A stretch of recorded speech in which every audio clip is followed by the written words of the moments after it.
Picking a quarter off the ground once saved my life. What is your most lucky experience? Story 1.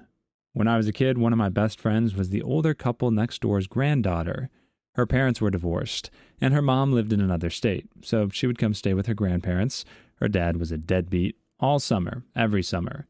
When she was in town, we were inseparable, and her grandparents would include me in a lot of the family activities and occasionally trips, like the zoo, the lake, whatever.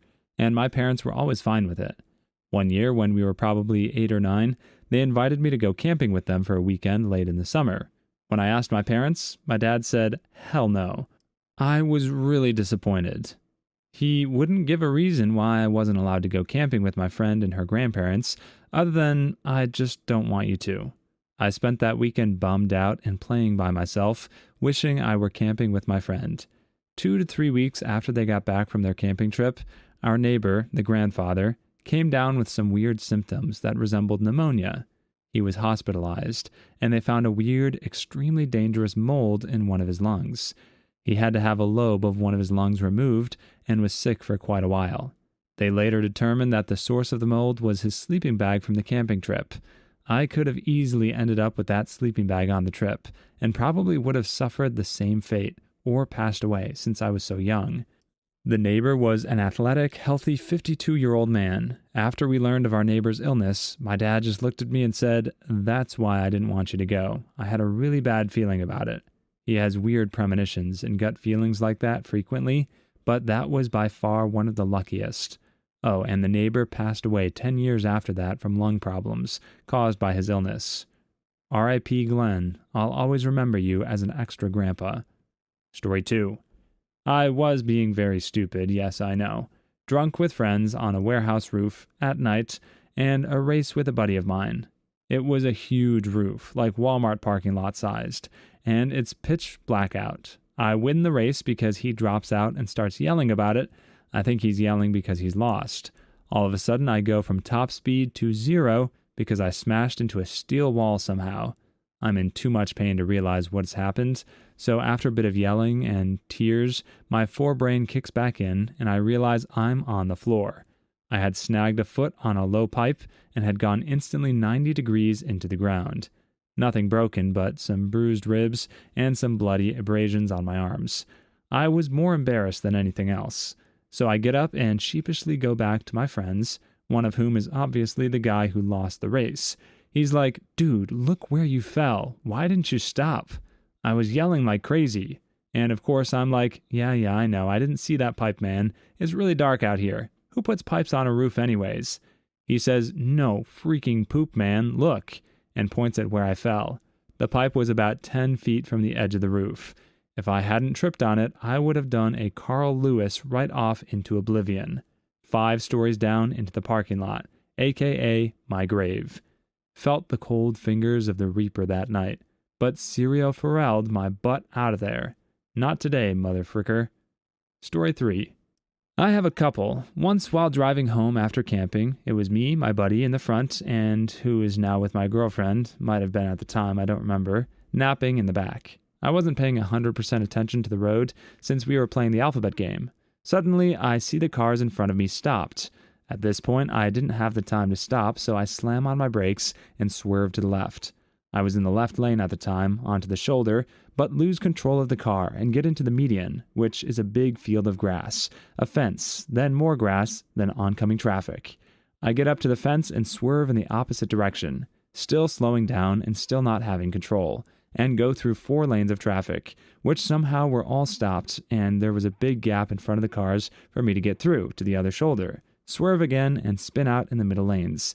Sat there in shock for a few seconds before turning around and going on the shoulder, waiting for a few minutes. Girl in back flew against the back of the front seats and hung on for her life. No damage done. Was crazy. A couple years later, while camping, we get hit by a microburst in the middle of the night and a massive tree branch falls on our tent, but on the opposite side where 4 of us were sleeping. We get out and a couple minutes later, another falls on the side we were in. Not sure what would have happened if it was the other way around, but it was crazy. Story 4. Late to the party, and not me but my father, but I hear this story all the time. When my dad was younger, he lived in Tennessee. One winter, he was driving along a back road in the mountains, and the road was frozen due to it raining. This was way back when cars probably didn't have the best of brakes or airbags. If anyone else has driven back roads on a mountain in Tennessee, there are some crazy turns, and back then guardrails apparently weren't everywhere.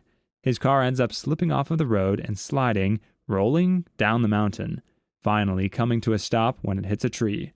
Somehow, without major injuries, this is only half of the luck, he manages to crawl out of the car 10 or so minutes later. He's greeted by a flashlight. Turns out there was a house just along the road he was driving on, and a man pointed the flashlight at him, and then at his car against the tree, and then down the rest of the mountain to a river that my dad's car would have slid into had the tree not stopped the car. The man says, "You know, I've been meaning to cut down that tree," as he shines the light from my dad to reveal several trees nearby that had just been cut down. My dad looks at him in disbelief and says, "Sir, you had best leave that darn tree alone."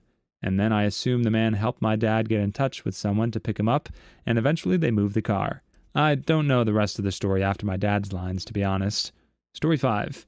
I was riding my bike from campus to my house for one day during the summer a few years ago. I had one of those poopy Walmart fixies, so as I was getting to cruising speed, the chain popped off the gear, and I coasted to the sidewalk to fix it. I looked up, and right about where I would have been down the street, a semi heading down the main road collided with a car, stopped at the intersection, and smashed him into a car that was parked on the side of the road. If the chain wouldn't have broken, I would have been waiting for the light between the parked car and the car that got hit when it happened. A similar thing happened again a year later. I was driving to campus as I had moved further away when I noticed my tire was going flat, so I went to go fill it up at a gas station. While there, I lost one of my quarters that I was feeding into the air machine. When I took off to head out of the parking lot, I saw it sitting about 15 feet from where I was, filling up the tire. I stopped the car and got out to get the quarter.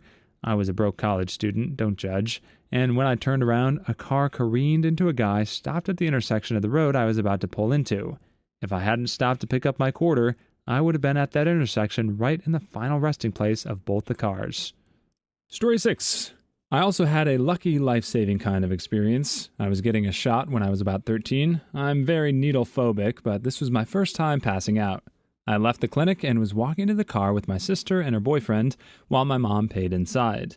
Apparently I said, I don't feel so good, and started wavering. My sister and her boyfriend thought I was kidding, so when I started to fall backwards, they expected me to back up so that I was still supported.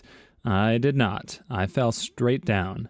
My sister said that I was headed straight for the curb, but just inches before I reached it, my body jerked and I hit the concrete. It was so loud my mom heard it inside. Had I hit the curb instead of the concrete, the impact would have split my skull and likely caused some very serious damage. Same amount of pressure, smaller impact zone equals more damage. Instead, I just stopped breathing, turned blue, and started foaming at the mouth. A quick hospital visit and a long night being repeatedly woken up by family so I didn't sleep, concussions and all. I'm all better.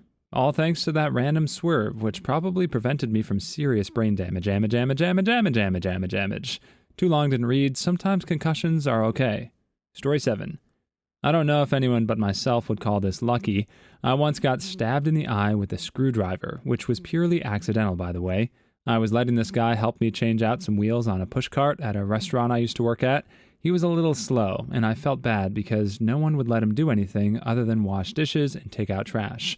So I asked him if he wanted to help me change out these wheels. He said yes, and we began taking the old ones off. I handed him the screwdriver and told him to hold it in place on the bolts while I cranked the wrench to pull the nuts off. I asked him if he was ready, and he said yes. My face was above both of his hands and mine as I cranked the wrench. He lost control of the screwdriver and flew right into my left eye. I turned just in time. It actually only scraped my eyeball and put a small cut on my eyelid.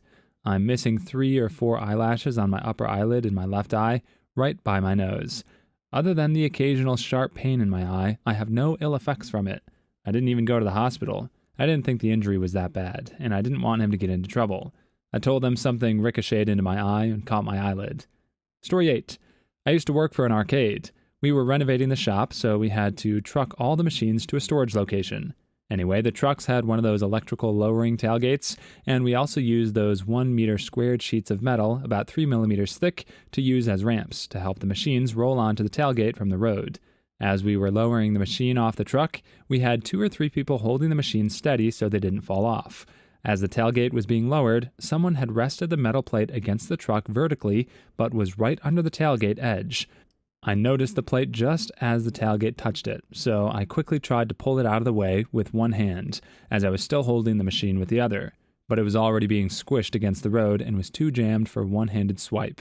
I was just about to try with both hands as I yelled out to raise the gate and noticed it was starting to bend, but at the last second decided not to.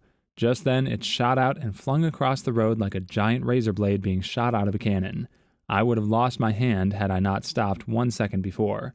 From time to time, I count myself lucky and look at my hand, wondering how my life could have changed due to a second difference. Story 9. Not my life, but my house from catching fire. My friend's mom had just dropped me and 2 of my friends off at my house. She took off before we realized no one was there, and the door was locked. I didn't have a key on me and assumed my mom would be home any time, so I suggested going to a park nearby to hang out for a while. After about 10 to 15 minutes, one friend said he really needed to take a dump. I kept putting him off because there wasn't much I could do about getting in. Another 10 minutes go by, and he begged me to break in through the bathroom window, one of those high, small, skinny ones that plummet right into the shower. I hated doing it, but agreed to anyhow. After the struggle, I unlocked the door. He runs to the bathroom. That's when I walked into the kitchen. My mom accidentally left a pot of water boiling. The water was all boiled out and had turned the pot black. Literally seconds from catching fire, in my opinion. Mom didn't show up for another hour or so. Story 10. When I was a lot younger and a lot more stupid, me and my buddy were playing in his backyard with a bow and arrow. Now, granted, at this young age, bow and arrows are like the coolest thing ever. We literally played all day and into the night. We had just shot all the arrows, again, but hid one behind my back because I wanted to play a prank on my friend. We were standing under an awning, shooting out into a hay bale in his backyard, so granted the light from under the awning only illuminated 8 feet up. My friend went to collect the arrows, and as he went into the unprotected night, I screamed, "Hey David, heads up," and I proceeded to shoot the arrow into the air above him. He looked at me and said, "Are you freaking serious?" and started to sprint back under the awning. As he's running, the arrow comes down and quite literally goes through the space between his thumb and his index finger. Not the skin, but the gap. The fletchings from the arrow brushed his skin. He was quite ticked off at me. However, we were best friends, so we ended up laughing it off. Story 11. I caught the worst stomach flu for my daughter at Thanksgiving time last year. I was throwing up every 30 to 45 minutes for almost a day straight. My abdominal muscle aches ferociously because I was vomiting so violently. A day after it started, I was beginning to feel better and was starting to eat a little and rehydrate myself with a lot of water. Once I got enough fluid back into my system, I took a wee, and what came out did not look like urine. It was blood. The violent vomiting caused the then unknown tumor in my left kidney to start bleeding. Clear cell type renal carcinoma, Fuhrman grade 2, size of a tangerine. My left kidney was removed at the end of January, and the pathology report showed no spread outside of the kidney to lymph nodes, ureter, arteries, veins, etc. My urologist says he is 95% sure the tumor had not metastasized to somewhere else in my body. I'm going to have yearly x-rays for quite a while, and maybe a CAT scan or 2, but I'm probably out of the woods. If I'd not caught the flu for my daughter, I might not have found the tumor for a couple more years, and by that time it might have been too late. Story 12. When I was younger, I loved climbing in this huge pine tree that grew next to my garage. With pine trees, though, the branches dry and get really brittle, so I fell out of it a number of times, accidentally putting my weight on a branch that just couldn't hold me. After the 4th time I fell out of the tree and broke a finger, I was forbidden to climb that tree ever again. Being a 10-year-old boy, I couldn't obey this tyrannical rule. I waited for my parents to go to work, then I climbed it one last time. Of course, a branch snaps. On the way down, I hit a thick branch and flipped end over end before slamming into the ground. Groaning in the bushes, I roll over to my side to see a piece of steel rebar sticking up next to me, right under my armpit, about 3 inches from piercing my torso. I was almost impaled on a piece of an old fence. This terrified me to no end for years. I'd have nightmares of falling towards a rusty rebar spear in slow motion. I think that if I hadn't hit that other branch on the way down, or even went off that branch in the other direction, I would have spared my life and lay there dying for hours. Story 13. Not sure if it exactly fits your question, but here's mine from a similar question. I used to attend a week-long Dungeons & Dragons summer camp every year, and at this camp I was known for always wearing a Legend of Zelda baseball cap. Because of this, whoever was the dungeon master for my group at the time would put Zelda references into their campaign. On my last day of camp, as I was going to be too old to attend the next year, they teleported young Link from Majora's Mask into the game after some supernatural stuff went down, just to sort of honor my last day. I was a rogue shadow dancer, so true to my character, I said I wanted to ask Link to give me the Ocarina of Time and the Zora transformation mask. Of course, that was ridiculous because you would be totally overpowered, so they made an impossible check. They said I needed to roll a natural 20 on a 20-sided die, a 12 on a d12, a 10 on a d10, an 8 on a d8, a 6 on a d6, and 4 on a d4. And that's how Nyx the half-Zora time-bending shadow dancer was born. Please like and subscribe if you've made it this far. I hope you'll enjoy the rest of this video and have a wonderful day. Story 14. Roughly a year and a half ago, I purchased an older SUV to have something to tinker with. Anxious, I began working on the vehicle almost as soon as I had it home. Within minutes, I had it on a jack with one of the front wheels off. While underneath it, using a standard jack for support, I received a text message from a girl I had begun working with only a month prior, asking to hang out that night. We had only spoken briefly at work and never outside of there, so I didn't think much of it. I continued to work underneath until she sent me a second text message. No exaggeration, as soon as I crawled from underneath and pulled the phone out of my pocket, the jack collapsed. Since the wheel was off, it landed at an angle right when I was laying. The girl and I ended up hanging out that night, and next month we'll be together for a year and a half. We've been living together since about 2 months after the text message. Story 15. My friend and I were working on a movie in a southern city. He was on set all day, and I was in the office, both busy as heck prepping for the next day, which was going to be a big shoot day. When he gets back to the hotel, I beg him to go out to McDonald's. He's exhausted from working in the sun, but relents.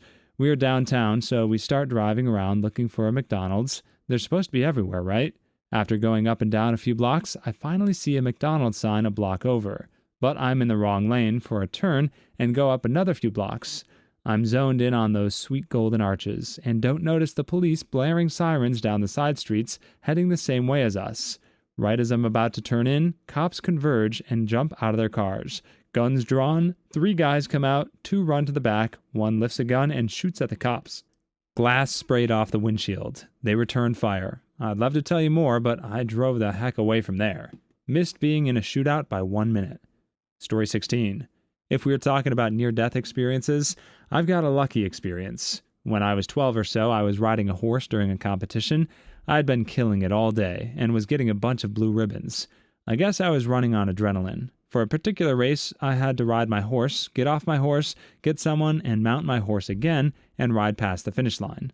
Well, when I got back on my horse, I didn't have my feet in the stirrups. When I started to, I found out that my girth had been messed up somehow. As soon as I put my feet back in the stirrups again, the saddle started slipping to the side. At this point, my horse is going 1,000,000 miles per hour. My feet won't go in both of the stirrups, and my saddle is falling to the left of the horse. Of course, the foot that will stay in the stirrup is the foot on the right of the horse. Somehow I managed to free myself from the messed up saddle, and I fell on the ground. Apparently, I rolled just in time to not have my head stomped on by the horse. Lucky day. Story 17.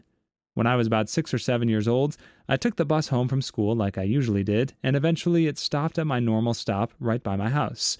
As I got off the bus and prepared to walk across the street to my house, in front of the bus, a friend who lived across the street from me called out to me to stop over after I had lunch.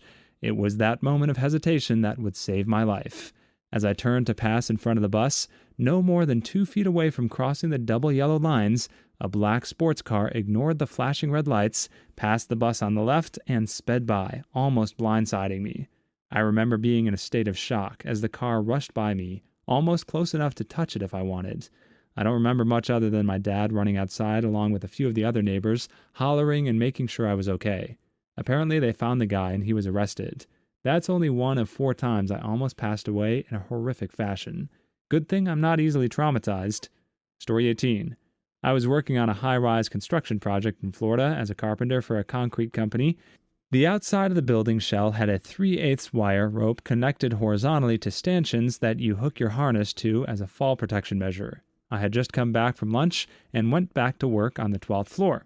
I attached the safety wire and walked out onto a balcony to strip some forms when I remembered that I left my crowbar in the building. I climbed around and unhooked just as about 3,000 pounds of metal sheet decking fell off of the tower crane's hook. The sheet metal landed on the balcony, and the safety wire, which, if I still had been attached to, would have taken me down 12 floors. Luckily, no one on the ground or on that side of the building was injured. It was determined that the strap that held the metal sheeting was faulty, and I took that as it was just old and should have been thrown out. Story 19. 2 things. First, once at my friend's house, we saw this beautiful tree asking us to climb it. Upon getting around 15 to 20 feet up, we noticed we couldn't get up. No one was home, so we waited in the tree, which we could see his house from. About 5 or so minutes later, a car came to their house. A man walked right into their house, then walked out. We told his parents when they got home. Turns out he was a registered child offender. Second, one time when I was about 6, my family and I were on our way to Hershey Park, amusement park, somewhere in Pennsylvania. I had to go take a pee-pee. We pulled off the highway and headed to a gas station. A few feet from the exit, our tie rod broke, sending our car into a ditch. If I would have had to take a pee-pee, our tie rod would have broken with us going 65 on a highway. Story 20. This one time I sassed a professor in chemistry class. We were discussing toxins, and he wanted me to demonstrate a particular solution for neutralizing a given poison's effects on the human body. My brilliant friend sitting next to me was grinning like the Cheshire Cat the entire time I worked on the problem because she knew I couldn't solve it, and this would reaffirm that she was the smartest in the class. I ended up giving the professor one of the pre-prepared antidotes already in the room to be cheeky. He thought it was pretty darn funny, and my friend was not impressed. Later that year, I was in the professor's lab at the end of the day with another classmate. The professor offered us drinks, and after a few moments, my friend started to twitch and choke and began turning blue. I shoved the bezoar down his throat, and I'd given to the professor earlier that year. You're welcome, Ron. Story 21. Not me, but my super awesome granddad. He always used to say that being a red-blooded American teenager saved his life in World War II. He was a ball turret gunner stationed in Italy. Ball turret gunners had some of the lowest life expectancies in the Army Air Corps, seeing as they were constantly exposed to enemy gunfire. Since the job was so dangerous, gunners got certain perks. One of those perks was a nice bicycle. Granddad was riding around Italy when he saw this amazingly gorgeous Italian woman, hottest woman he'd ever seen. He did what any 18-year-old boy would do. He stared at her. Then he fell. He broke his collarbone and was hospitalized. He was scheduled for a flight later that day, but obviously couldn't go up. That flight was shot down and all crew had their lives ended, and so I thank my lucky stars every day that my grandpa had a thing for hot Italian chicks. Otherwise, I wouldn't exist. Too long didn't read, Renob saved my granddad's life. Story 22. I used to drive a school bus, one of the little ones. I had a 6-year-old student, Justin, who looked exactly like Chucky from Child's Play, right down to the striped shirt and overalls. He had to cross both lanes to board the bus, so I would stay close to the yellow lines to discourage cars from passing me. One morning, Justin was scurrying across the road and suddenly stopped, turned around, and waved to his mom. He started around the front of the bus, and just as he got to the middle, a silver truck zoomed past me on the shoulder, missing my doors by inches. If Justin hadn't stopped to wave, he would have come out from in front of the bus just as the truck went past. There is no way the driver would have been able to see him over the bus hood, and wouldn't have been able to swerve out of the way since there was a hillside on the right.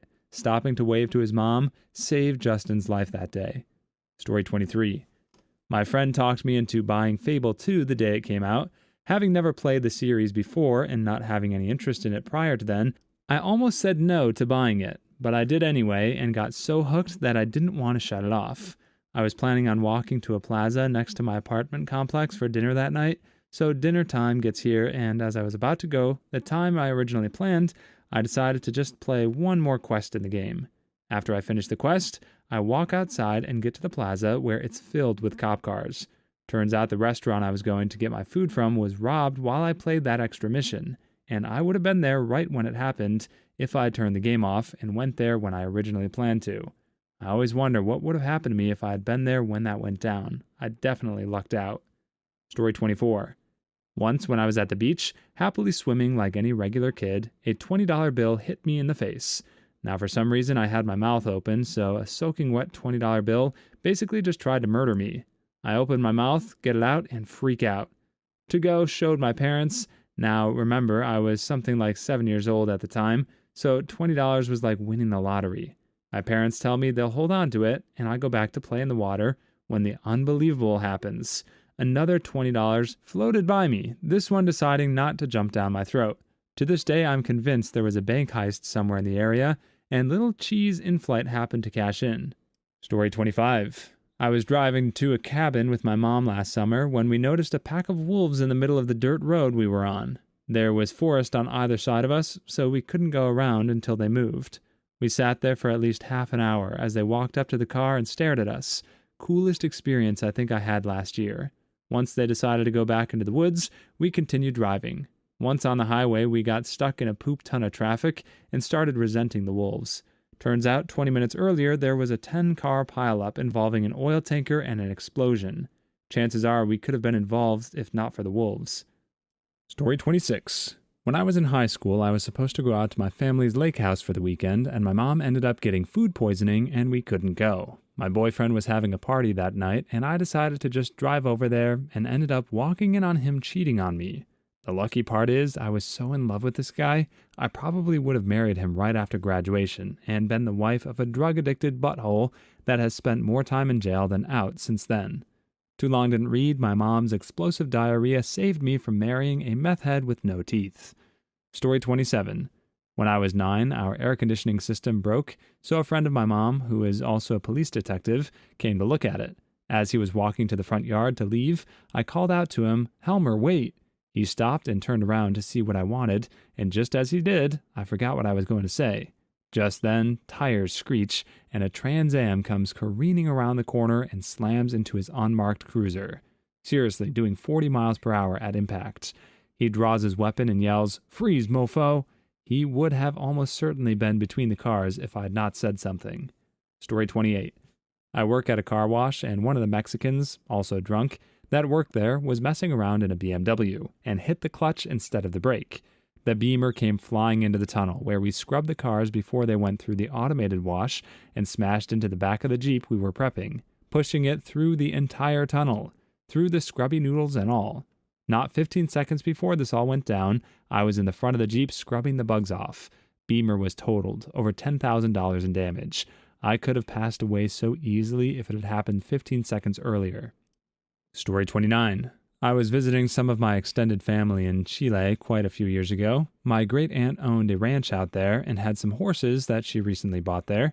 She let my brother and I ride them, but separately. Note that we rode them without a saddle. After my brother's successful first ride, it was my turn.